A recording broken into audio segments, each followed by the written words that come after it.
Snow fell with the hush of a held breath. The church doors were locked. The bronze handle bit her palm when she tried it earlier, and the wind had turned the keyhole into a tiny mouth that only sighed frost. She tucked the lunchbox under her chin as if she could drink its emptiness. She had not eaten since yesterday, unless you counted the crust she snuck from the edge of a plate after the woman turned away. The woman who said she'd been a burden ever since the day she showed up. The woman who called her bad luck. Footsteps crunched beyond the iron gate, measured, unhurried. Someone who walked like they were built of purpose. Beside the rhythm of boots, a softer pace, pads on snow, followed by the faintest jingle of a tag. The girl flinched deeper into the corner of the steps, but the footsteps stopped short, not too close. A man's shadow longioned across the stone, broad in the shoulders, still. The soldier didn't speak first. His service dog, a sable German shepherd with a dark saddle and bright, intelligent eyes, did the talking of the heart. He lowered his head and slid forward, belly almost touching the snow, so gentle you'd think the world was made of glass. The girl curled tighter.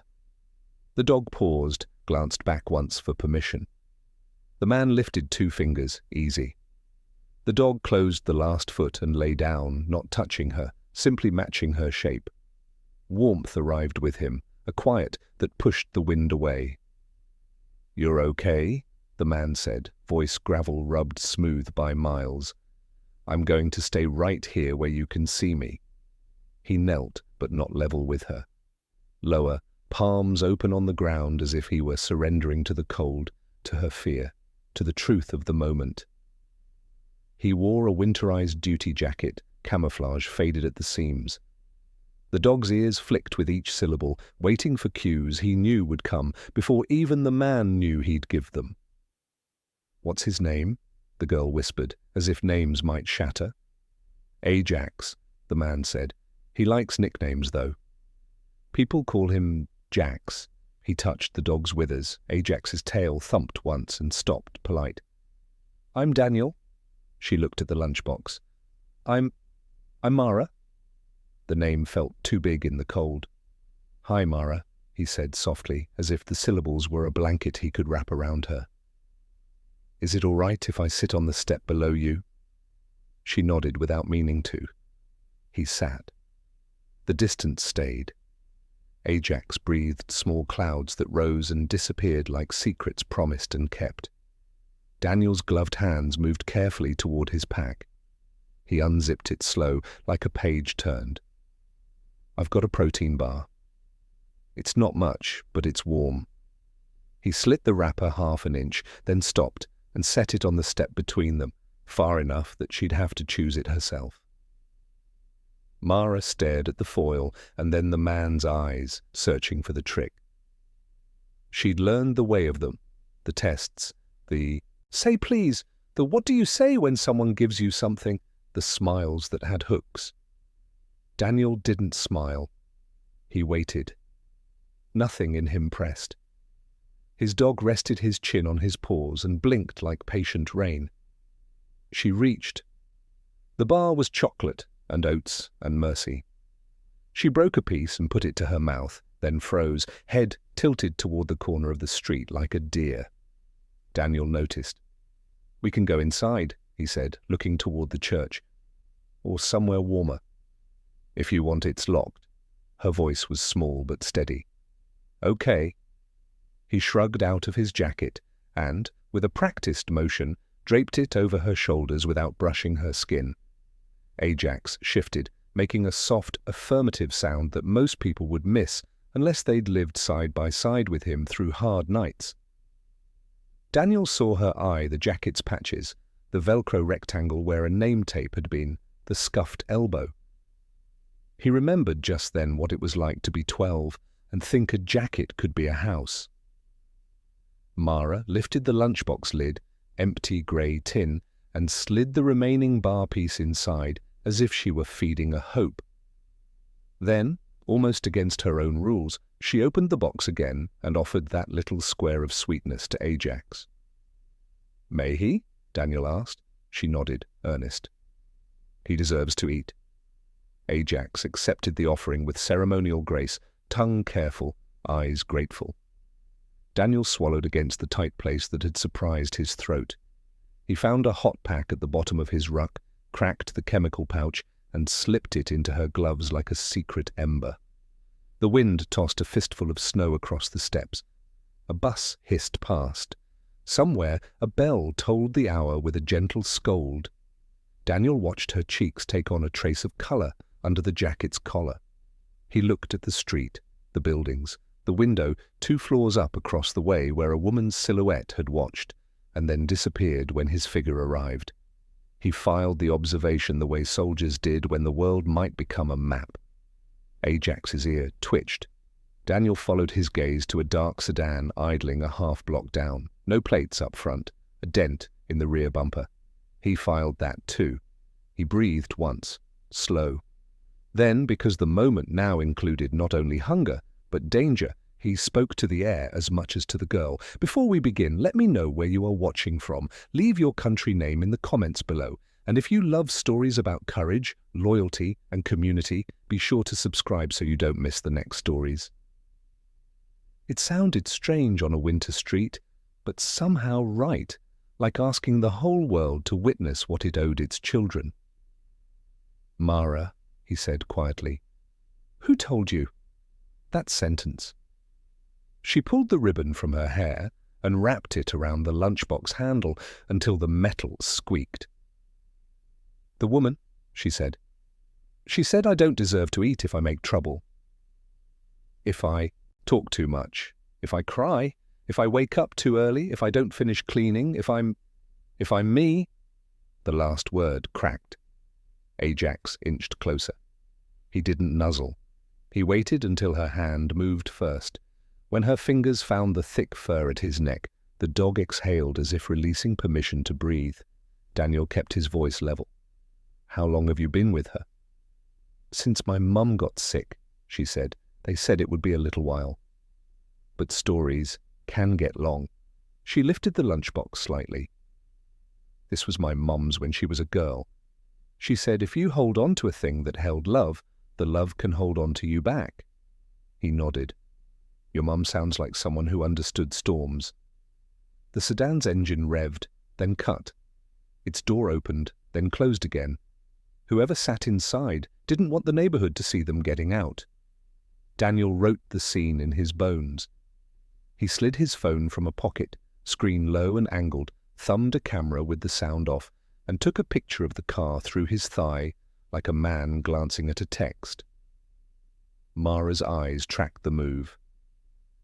"Am I in trouble?" she asked, because that was the grammar she'd been taught. "You're in the middle of a wrong," he said. "We're going to put you in the middle of a right." He tapped Ajax's chest without looking.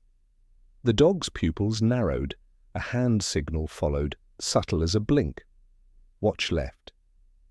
Ajax pointed his nose toward the car as if sniffing ordinary weather. "How do you and Jax talk without words?" Mara asked.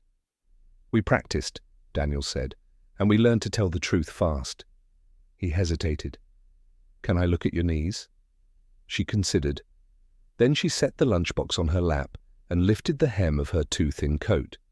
The scrapes were fresh, a dirty weave of grit, salt, and yesterday's tears. He warmed saline between his palms before he opened it, then cleaned the wounds the way medics teach, gentle, steady, narrating each step so nothing surprised. Ajax kept his head on her boot, the charm on his collar making a small sound like a yes. "You said your mum got sick," he murmured. "Did the woman come to the hospital?" "She came after," Mara said. The word after hung like a cracked bell. "She said it would be easier if I didn't need so much." Then she said needing was selfish.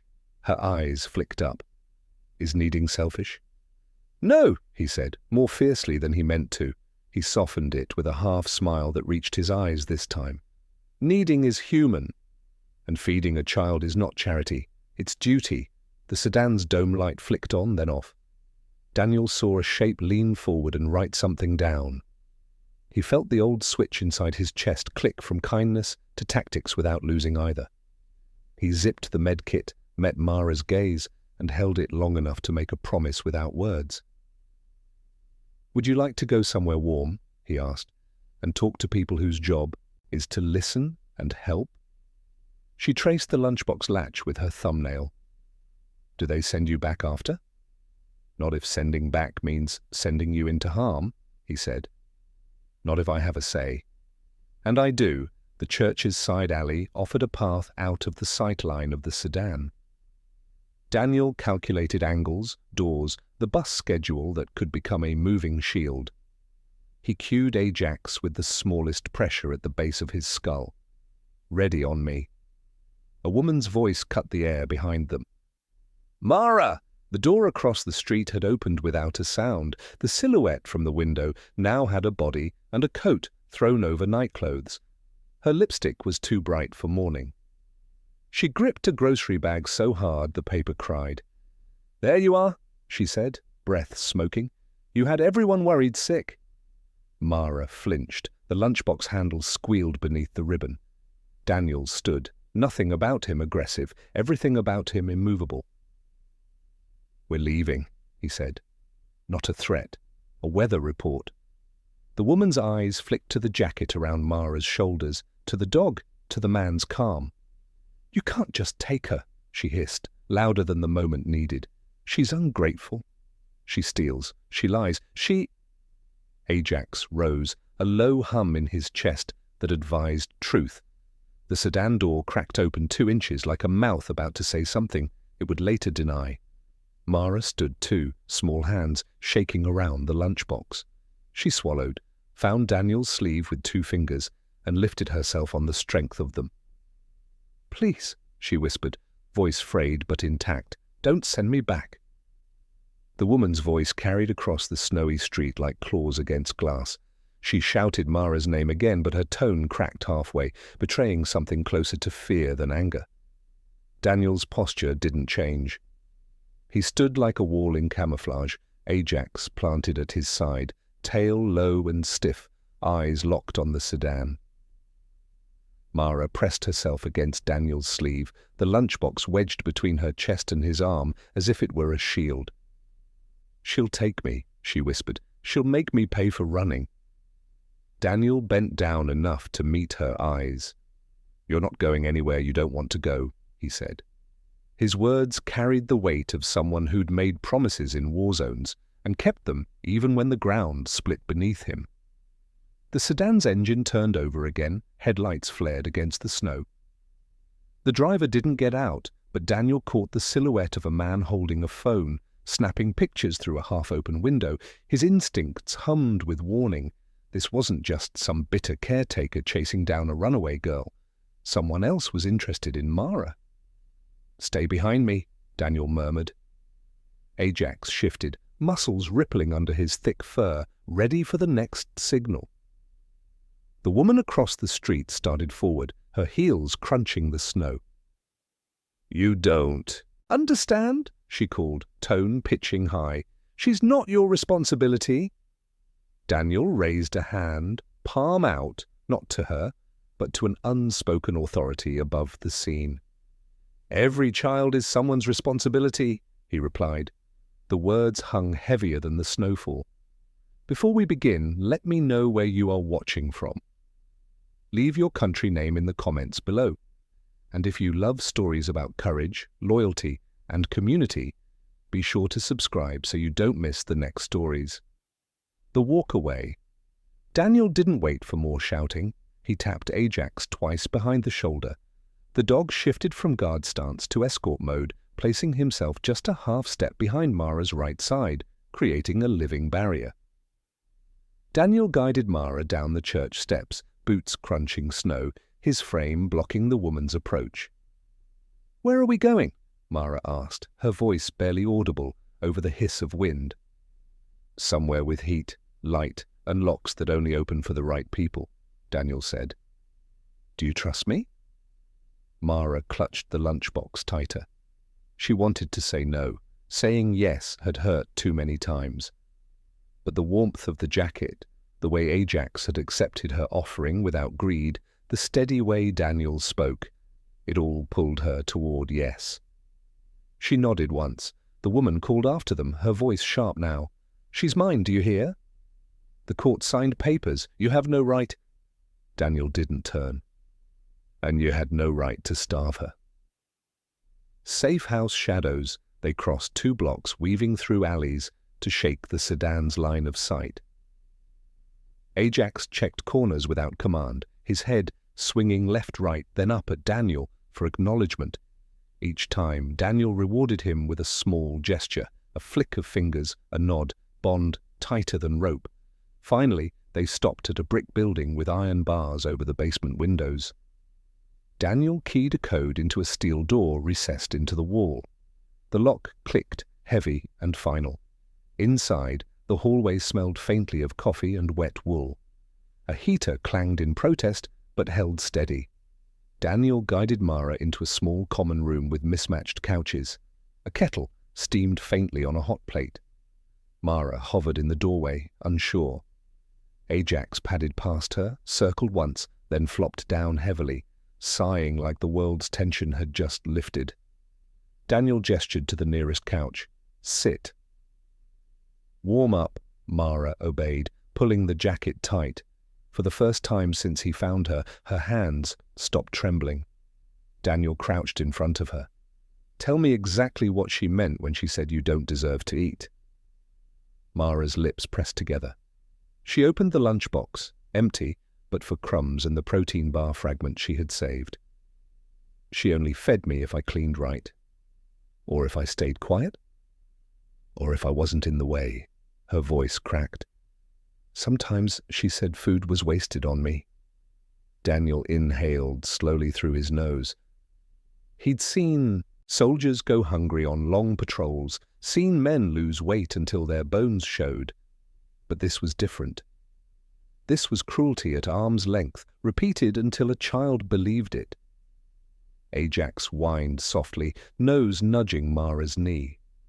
She stroked his fur automatically, grounding herself in his warmth. "Listen to me," Daniel said, his voice sharp with conviction. "You deserve to eat. You deserve warmth. You deserve safety. None of that depends on being perfect." Mara blinked fast, but tears still slipped free. She leaned her forehead against the lunchbox and whispered, "Nobody's ever said that before." The watchers. Daniel stood and went to the window, pulling the curtain just enough to check the street. The sedan had circled the block and parked 2 doors down. Whoever was inside wasn't just curious. They were waiting. He dialed a secure number on his phone, murmuring low. "It's Walker. I have a child in my custody. Yes, verified neglect. I need backup for extraction." He glanced at Mara, small, fragile, but somehow holding herself straighter after his words. "And I think she's tied to something bigger. I'll explain when we're safe." He pocketed the phone, jaw tight. "Who are they?" Mara asked, her voice tiny. Daniel returned to the couch. "People who think they can control everything, people who think no one will stand up to them." He looked her in the eye. "But they don't know us yet." Ajax lifted his head, ears pricked, his body went taut. Daniel followed his gaze, the steel door's hinges rattled faintly. Someone was testing it from the outside. Daniel put a finger to his lips. He leaned close to Mara, his breath warm against her hair. "Stay quiet. Stay with Ajax. Don't move unless I tell you." She clutched Bear against her chest, her eyes wide, whispering, "Promise you won't send me back?" Daniel chambered around with a sound like thunder disguised in steel. He glanced at Ajax, who stood ready, teeth bared, waiting for his signal. "I promise," Daniel said.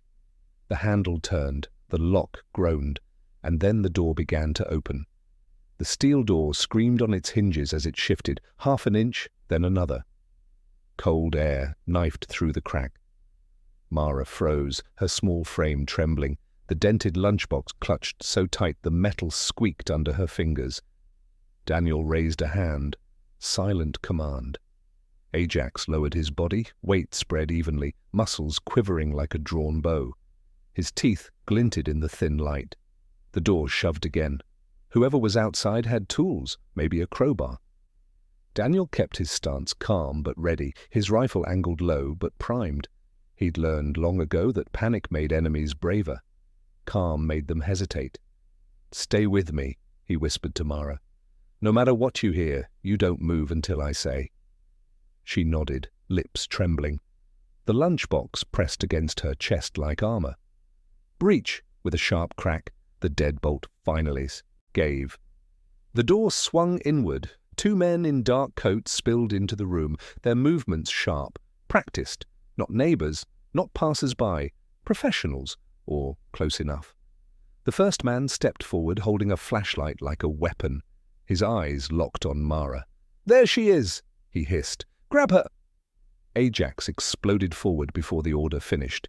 His snarl filled the room, a sound primal and unstoppable. He hit the man square in the chest, teeth flashing, knocking him backward into the doorframe. The flashlight clattered across the floor. The second man raised a hand. Metal gleamed. A knife. Daniel moved faster. In a single practiced motion, he slammed the barrel of his rifle against the man's wrist. Bone cracked. The knife skidded across the tiles, disappearing under the couch. "Wrong house," Daniel growled. The man gasped, clutching his shattered wrist.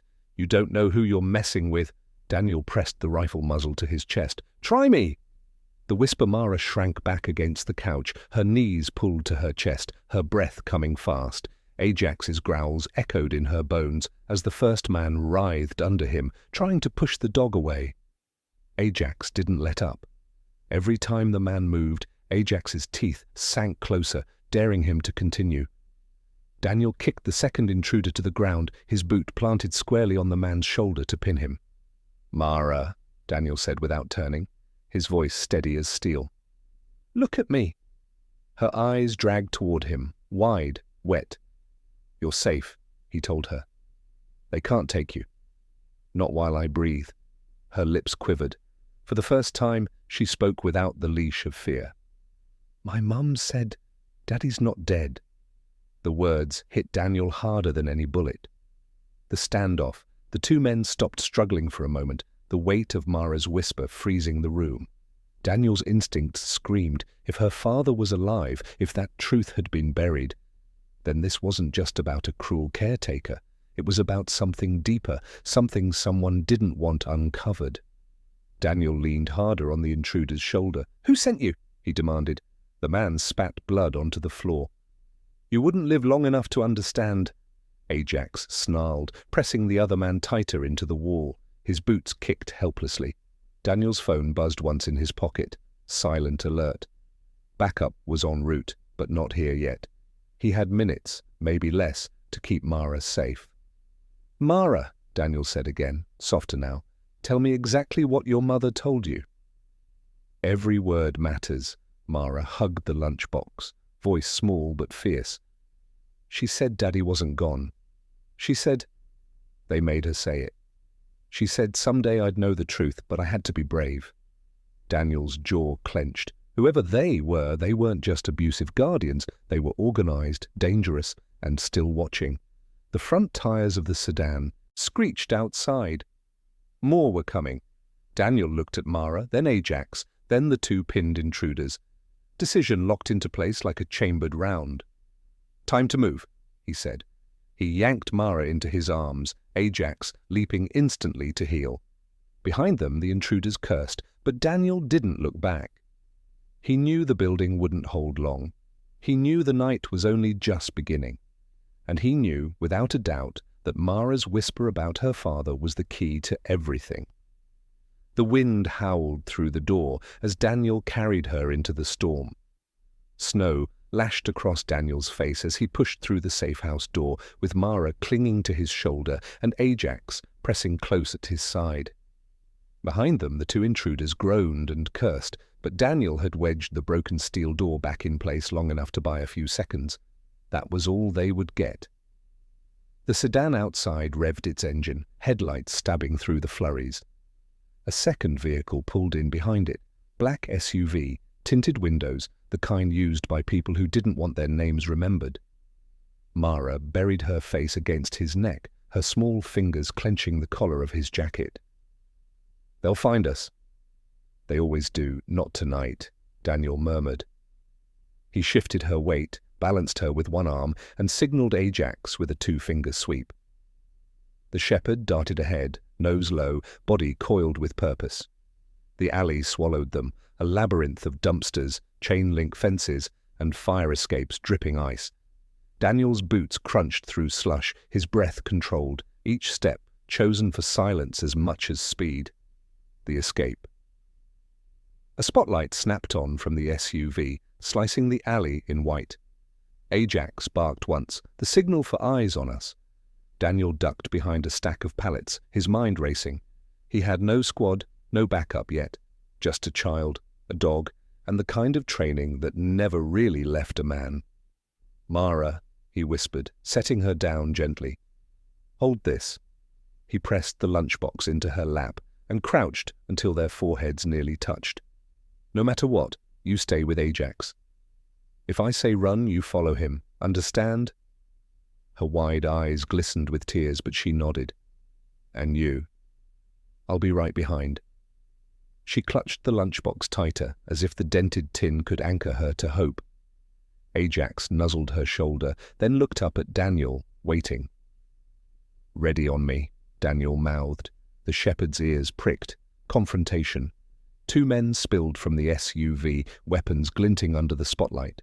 "Hand her over," one barked. "She's not worth dying for." Daniel stepped into the open, his rifle leveled, but his voice steady. "Then why send 4 men and 2 cars for one little girl?" The men hesitated. The snow thickened, muffling sound, but Daniel's words cut through.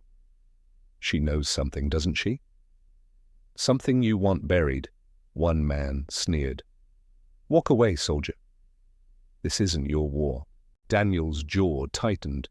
"Every child is my war." The first man raised his weapon. In the same heartbeat, Daniel fired. The report cracked like lightning in the alley, echoing off brick walls. The man staggered back, dropped his gun, and collapsed into the snow. The second ducked for cover. Ajax lunged forward, snapping at the man's leg before he could regain aim. He screamed, falling hard, weapons skidding across the ice.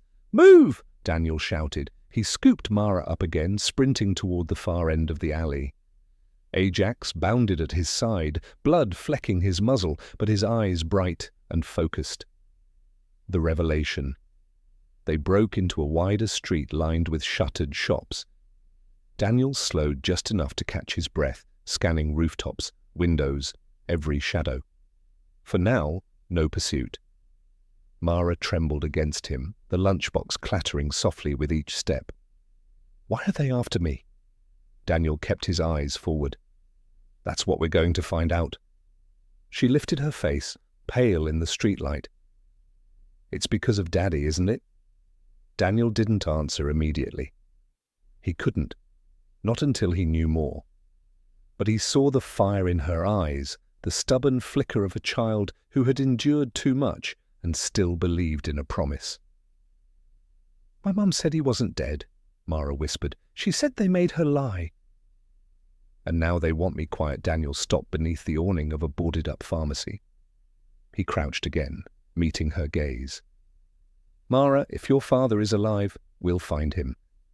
But you need to trust me and Ajax completely. Can you do that?" Her small hand reached out, trembling, and rested on Ajax's head. The shepherd leaned into her palm, steady as a rock. "I trust him," she said softly. Then, after a pause, "And you." Pursuit sirens wailed in the distance. Not police, Daniel realized, but private security frequencies, coded and off-pitch. Whoever these people were, they had resources that moved faster than law. He pulled his phone, tapped a quick encrypted message. "Package secured. Hostile pursuit. Need evac point." The reply flashed almost instantly. "Train yard. 15 minutes. Hold. 15 minutes in hostile streets." He'd done worse, but never with a 6-year-old child depending on every step. Daniel straightened, Mara still clutching the lunchbox. Ajax stood pressed against his leg, eyes locked on the shadows behind them. The soldier's voice was steady as the snow fell heavier, blanketing the world in white. "We move again." No matter what happens, you don't let go of us. Understand?" Mara nodded, fierce despite the tears frozen on her cheeks.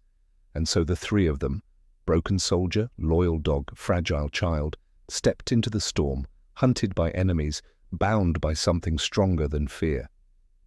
Snow thickened into a curtain as Daniel pushed Mara and Ajax toward the edge of the train yard.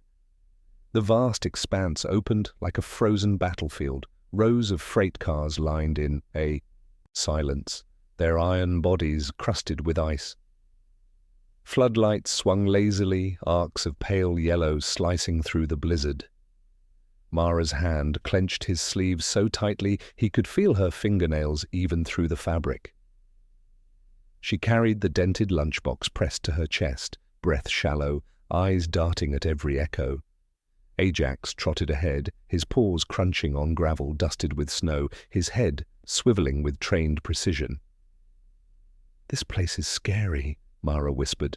Daniel adjusted the strap on his rifle. "Scary is fine. Scary means quiet. It's the loud places you need to fear." The ambush.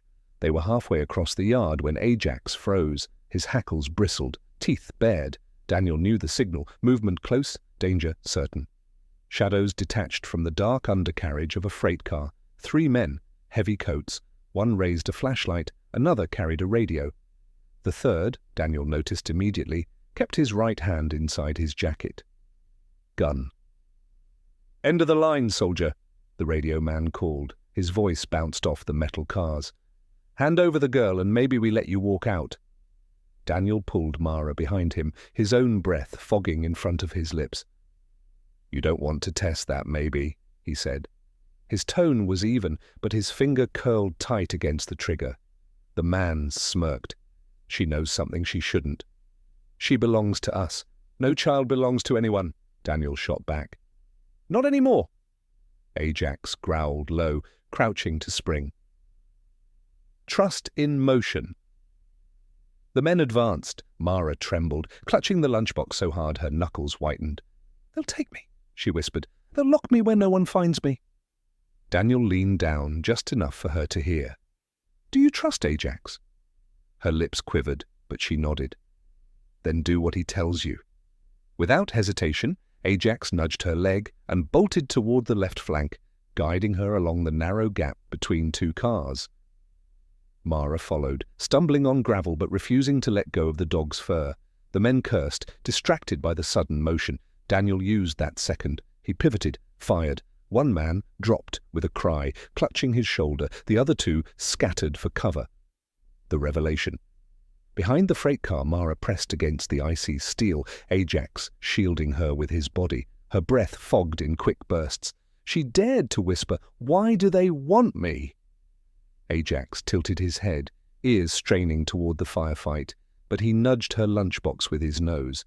Something rattled inside, faint and metallic. Mara frowned. She hadn't noticed that before. She opened the lid.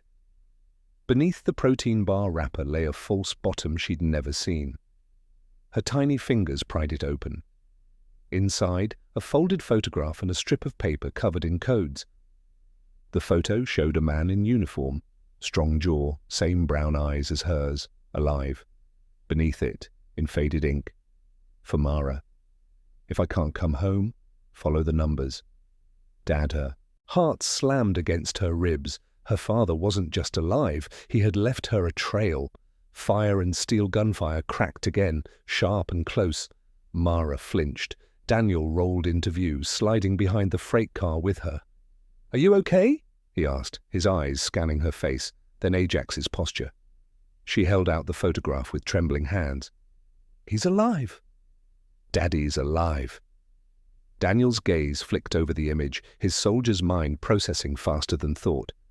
He recognized the insignia on the man's shoulder, not just a soldier, a high-clearance officer, someone who could know things people wanted buried. "That's why they're after you," Daniel muttered, "because you're proof he lived. And maybe because you have what he left behind." He tapped the paper of codes. Ajax barked once, sharp warning. The men regrouped, 2 sets of boots crunching fast on gravel. A spotlight cut across the cars, blinding. Daniel slung Mara into his arm, tucking her close, and snapped his rifle up with the other. "Hold on tight." "Where are we going?" she gasped. "To finish what your father started," Daniel growled, "and to make sure you eat again every day without fear." Ajax leapt forward, teeth bared, leading them into the storm as bullets sparked against steel. The train yard roared to life with chaos, floodlights cutting through the storm, shouts echoing off steel, the sharp ring of gunfire snapping the frozen silence. Daniel sprinted low along the freight car, Mara pressed tight to his chest, Ajax streaking ahead like a shadow with teeth. Mara clung to the dented lunchbox, though her small hands shook violently. The photograph and coded slip of paper inside seemed to burn with importance, though she barely understood why. All she knew was that it was the first proof her father might still breathe somewhere in this world. "Daniel," she gasped, "they'll never stop, will they?" "They'll stop," he growled, sliding into cover behind a coupling, "when we make them." Breaking cover, one spotlight fixed on their position. The beam cut across Daniel's back, painting him as a target. Ajax barked sharply, incoming fire. A bullet pinged off steel inches above their heads. Daniel hissed through his teeth, then shoved Mara down into the narrow ditch between tracks. "Stay flat. Hold the box tight." He swung out from cover, rifle steady, returning controlled fire. One hostile dropped, the other ducked back into the shadows. The muzzle flash painted the snow orange, then black again. "Ajax, flank!" Daniel barked. The shepherd tore off into the dark, snow flying under his paws. Moments later came a scream, the wet, guttural sound of a man losing his fight to the jaws of justice. Mara pressed her face into the crook of her elbow, trying not to cry, but the tears forced their way through anyway. She whispered into the lunchbox as if speaking through time. "Daddy, if you're alive, help me be brave." "The codes." Daniel dropped to the ditch beside her, breath steaming. "Show me what's inside." Mara opened the box with trembling hands, revealing the photograph and the coded slip. Daniel unfolded it, scanning the numbers quickly. 12.19.45/7, B/46-09/2. "These aren't random," he muttered. "Coordinates, time, maybe a unit designation." His eyes hardened. "Your father wasn't just any soldier, Mara. He carried something someone would kill to keep hidden." Her lip quivered. "So he didn't leave me because he wanted to?" Daniel shook his head firmly. "No, he left you a map back to him, and they're afraid you'll find him." Ajax reappeared, muzzle flecked with snow and blood, tail stiff. He pressed against Mara, his presence steadying her. She hugged him tightly, burying her face in his fur. The chase engines roared. More vehicles were entering the yard, 2 trucks this time, their headlights bouncing along the tracks. Daniel cursed under his breath. "Too many."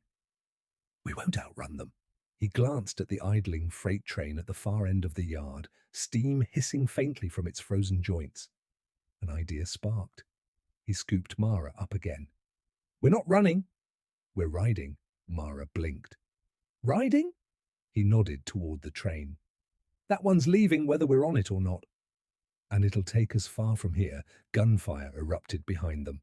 Bullets sprayed the gravel, sparks spitting off the rails. Daniel sprinted full tilt, Ajax bounding ahead, ears flat against his skull. "Hold on, Mara!" Leap of faith. The freight train began to lurch forward, wheels grinding against steel, groaning into motion. Daniel ran alongside, boots pounding, muscles screaming against fatigue. He spotted an open boxcar, door half shoved aside. Ajax leapt first, his body stretching like a shadow in flight. He landed inside with a thud and whirled, barking encouragement. "Your turn!" Daniel shouted. He shoved Mara forward with all his strength. She clutched the lunchbox to her chest, her small arms reaching. Ajax grabbed her sleeve with his teeth and hauled her the last few inches. She tumbled inside with a cry. Daniel's boots slipped on the icy gravel as the train picked up speed. He reached, caught the metal edge, and pulled himself up just as bullets ricocheted off the steel siding. With one final grunt, he threw himself into the car and slammed the door shut. Inside was darkness, cold and thick with the smell of rust and hay. Mara crawled into his lap, sobbing but alive. Ajax pressed against both of them, a living wall of warmth. The Whisper Daniel wrapped his arms around the child and dog, holding them as the train clattered into the night. His heartbeat slowed to something steady, though his mind still raced with the code, the photo, the pursuit. Mara lifted her face from his chest, her eyes red. "Do you think Daddy's waiting at the end of the map?" Daniel hesitated, then brushed a strand of her hair back. "I think he fought to leave you that clue. And men don't fight like that unless they plan to finish what they started." Her lips trembled. She leaned close, her breath warm against his collar. "Then please," she whispered, voice raw and breaking, "don't let them find me before I find him." Ajax exhaled heavily, as though promising in his own tongue that she would not be taken. The train thundered into the storm, carrying them toward a truth darker and brighter than any of them had imagined. The freight train rattled through the storm like a beast too old to stop. Iron wheels shrieked against frozen tracks, sparks flying into the blizzard. Inside the boxcar, darkness rocked with each sway, the smell of hay and rust thick in the cold air. Daniel sat with his back against the wall, rifle across his knees, his arm wrapped around Mara, who clutched her dented lunchbox as though it were the last tether to her world. Ajax lay close beside them, chest rising and falling like a living engine, ears twitching at every jolt and whistle outside. "Are we safe now?" Mara whispered. Daniel glanced toward the crack in the boxcar door where faint light slivered through. "Safe for now," he said, "but not safe forever." "They'll chase until they can't." Mara pressed her cheek against Ajax's fur. "Then we can't stop either." The code in the lunchbox. The train lurched, throwing them sideways.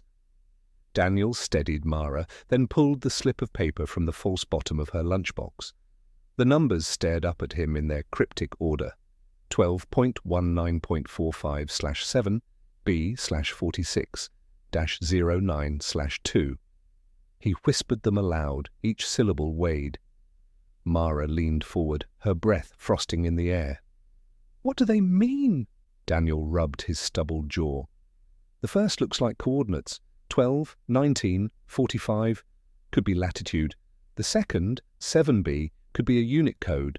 The third," he frowned, "that looks like a grid reference. The last might be a lock sequence, or step number." He looked at the photograph again. The man's eyes, Mara's eyes, looked back with a fierce determination. The insignia on his shoulder confirmed Daniel's growing suspicion. Intelligence division, high clearance. Mara's father wasn't just a soldier, he was someone who had carried secrets. "Your father left you a map," Daniel said quietly, "and he made sure only you could carry it." Mara's fire. For the first time since he had met her, Mara sat straighter. The hunger, the fear, the tears, they were still there, but beneath them burned something Daniel hadn't seen yet. A spark of defiance. "He knew I'd find it," she said, her small fingers tightening on the lunchbox.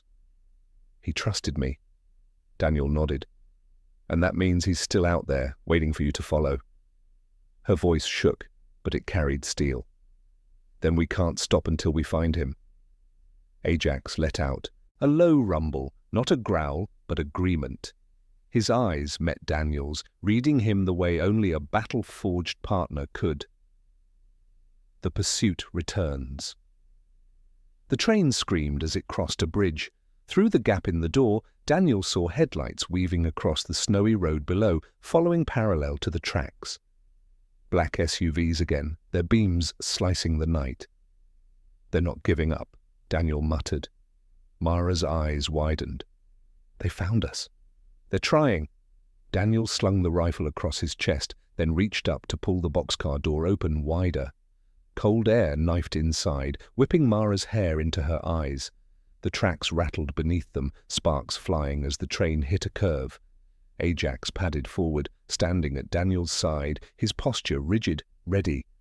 "We'll hold them off," Daniel said. "They'll try to board when the train slows." The attack. Minutes later, the sound came, the metallic shriek of wheels grinding harder, the train easing down for a signal. Shadows darted from the SUVs below, men climbing the embankment, their shapes black against the snow. Daniel slammed the door shut again and motioned Mara back. "Stay behind me. Don't let go of Ajax." The boxcar rattled as fists pounded against the outer wall. Voices shouted over the roar of steel. Then, clang, a crowbar wedged against the sliding door. The metal groaned as it began to shift. Mara whimpered. Ajax pressed against her, his growl vibrating through her bones like a drumbeat of courage. Daniel raised his rifle. His voice was steady, cold. "They want you, Mara, but they'll have to go through me and him first." The door screeched open. A masked face appeared, eyes cold, weapon raised. The whisper in the dark. Before Daniel fired, Mara spoke. Her voice cut through the roar of the storm and steel like a blade. "You won't stop me? Daddy's still alive." The intruder froze, just for a second, but enough. His hesitation told Daniel everything. They knew her father lived. They feared what she carried. Daniel squeezed the trigger. The muzzle flash lit the boxcar like lightning. The man fell backward into the snow. More shadows scrambled outside. The fight wasn't over. Daniel pulled Mara close again, whispering fiercely into her ear. "You were right. He's alive, and they've been hiding him. That's why they want you." Her tears fell onto his collar, hot against the freezing air. "Then don't let them take me before I find him." Daniel kissed the top of her hair, eyes blazing into the storm. "I won't." "I swear it." Ajax barked once, sharp and clear, as if sealing the oath. And the train thundered forward into the night, carrying them toward a final reckoning. The freight train barreled through the storm, each steel wheel hammering a drumbeat toward destiny. Inside the boxcar, Daniel braced against the rattling wall, rifle locked in his grip. Mara huddled against Ajax, her tiny fingers buried in his. Thick fur, her dented lunchbox clutched to her chest as though it were a holy relic. Outside, boots clanged against the train. The enemies had boarded. Shadows slid across the cracks of light, voices barking commands over the roar of the wind. Daniel breathed deep, slow, steady, like before a firefight in the desert. This time, though, the mission wasn't a battlefield. It was a child. The final assault. The boxcar door shuddered as crowbars wrenched at the metal. Ajax growled low, eyes fixed, ready to strike the instant the door gave way. Mara's breath trembled against his side. The door screeched open. Two masked men lunged inside, weapons raised. Daniel fired first.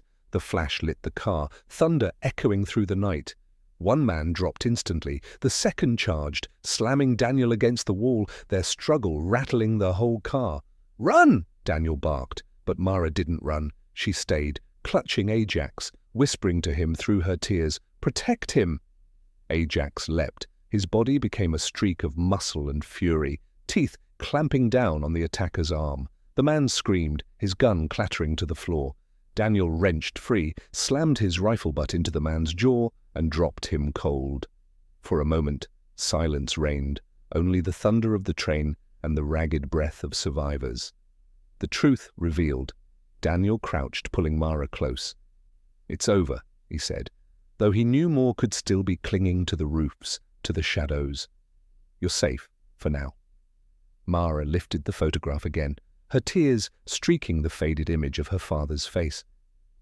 "He's alive. I feel it." Daniel unfolded the coded paper once more. His soldier's eye saw it now, clearer under the urgency, not just numbers. It was a date and place, a rendezvous point, hidden in plain sight. 12/19/45, Daniel murmured. "Not just coordinates? It's a day, a time, and this, 7B, that's a rail line sector. Mara." He lifted his eyes to hers. "Your father left this trail on purpose. He wanted you to find him." Her lips trembled. "So if we follow it," Daniel nodded, "we'll find him." Or the truth of what they did to him. Ajax whined softly, as if urging them onward, his tail thumping once like punctuation to a vow. The miracle of dawn. Hours later, the storm began to break. The train rolled into a valley where the sky blushed with the first hint of dawn. Light poured through the boxcar's cracks, painting Mara's face in gold, chasing away the grey shadows that had haunted her. For the first time she smiled, small, fragile, but real. It feels like... He's close. Daniel pulled the jacket tighter around her shoulders. He is. And if faith means believing without proof, then hold on to that smile. It's stronger than any weapon. Mara leaned into him, her voice soft, steady. Thank you for not sending me back. Daniel's throat tightened. He looked down at her, then at Ajax, whose steady eyes glowed with unshakable loyalty. We don't go back, he said. We go forward. Together, epilogue, a new chapter. The train roared on, carrying them toward the coordinates etched in ink and memory. Behind them lay hunger, cruelty, and shadows that whispered lies. Ahead of them waited danger still, but also hope, reunion, and the chance to build a future from the broken pieces of the past. Mara traced her father's face in the photograph, her small finger lingering on the line of his jaw. We're coming, Daddy, she whispered. We'll find you. Daniel closed his eyes briefly, offering a silent prayer to a God he wasn't sure he still believed in, that when they reached the end of this map, there would be a man waiting, alive, arms wide, ready to prove that miracles still happened. Ajax shifted closer, laying his head on Mara's lap, as if promising in his own language that they would see this through. And with the rising sun burning away the last of the storm, the soldier, the child, and the dog thundered onward, bound not by blood, but by sacrifice, loyalty, and love that would not break.